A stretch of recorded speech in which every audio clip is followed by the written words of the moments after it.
భద్రాచల పట్టణంలోని బీఆర్ఎస్ ప్రభుత్వం విడిచిన చెప్పుల్లోనే కాంగ్రెస్ ప్రభుత్వం కాళ్లు పెడుతోంది.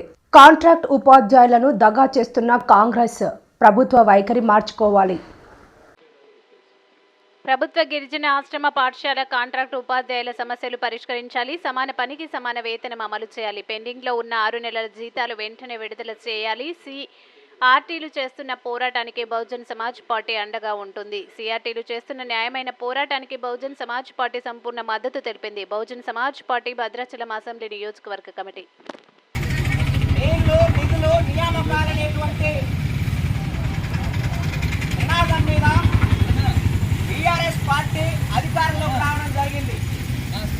అధికారంలోకి వచ్చిన తర్వాత అహంకారం ఎక్కువైపోయి నిరుద్యోగుల్ని పట్టించుకున్నటువంటి పరిస్థితి లేదు.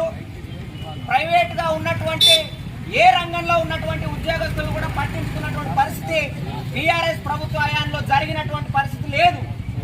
ఇది మనందరికి కూడా మన కళ్ళ ముందు ఉన్నటువంటి ఇది ప్రత్యక్ష సాక్ష్యం. ఆ సాక్ష్యానికి నిదర్శనం ఇవాళ మీరు చేస్తున్నటువంటి దీక్ష, ఈ ధర్నా. అందుకని చెప్పేసనే ప్రైవేటు ఉద్యోగస్తుల్ని, ప్రైవేటు ఉపాధ్యాయుల్ని, ఇతర ఉద్యోగస్తుల్ని ఎవరిని కూడా పట్టించుకోకుండా కాలం వెల్లదీసినటువంటి టీఆర్ఎస్ ప్రభుత్వాన్ని ఓడించండి. మేము అధికారంలోకి వస్తే ప్రైవేటుగా ఉన్నటువంటి ఉద్యోగస్తులను అందరినీ కూడా పర్మినెంట్ చేస్తాం, ప్రభుత్వ ఉద్యోగులుగా చేస్తాం, మిమ్మల్ని అందరినీ కూడా బాగు చేస్తాం అని చెప్పేసి హామీ ఇచ్చి ఇలా కాంగ్రెస్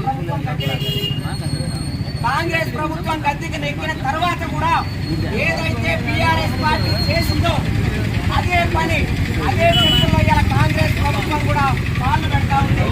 కాబట్టి ఈరోజు 6 నెలలు అవుతున్నప్పటికీ కూడా ఇలా కాంగ్రెస్ ప్రభుత్వ హయాంలో కూడా అయ్యా ప్రభుత్వం చెప్పుకుంటున్నటువంటి కాంగ్రెస్ ప్రభుత్వ హయాంలో కూడా జీతాలైనటువంటి పరిస్థితి ఉంది. ఈ సందర్భంగా బహుజన్ సమాజ్ పార్టీ ఈ ప్రభుత్వాన్ని ప్రశ్నిస్తా ఉన్నాం.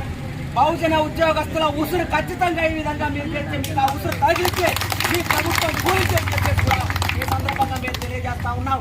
నువ్వు ఏ రోజన్నా ఎమ్మెల్యేకి జీతం ఆఫ్ చేసినావా?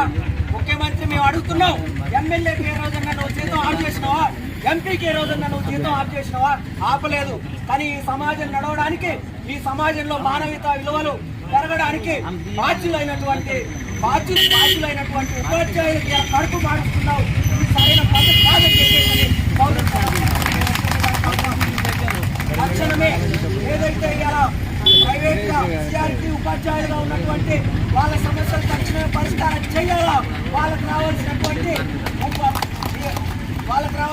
జీతాలు వెంటనే చెల్లించాలని చెప్పేసి తక్షణమే వాళ్ళని ప్రభుత్వ ఉద్యోగులను గుర్తించాలని చెప్పేసి హెచ్చరిక చేస్తా ఉన్నాం.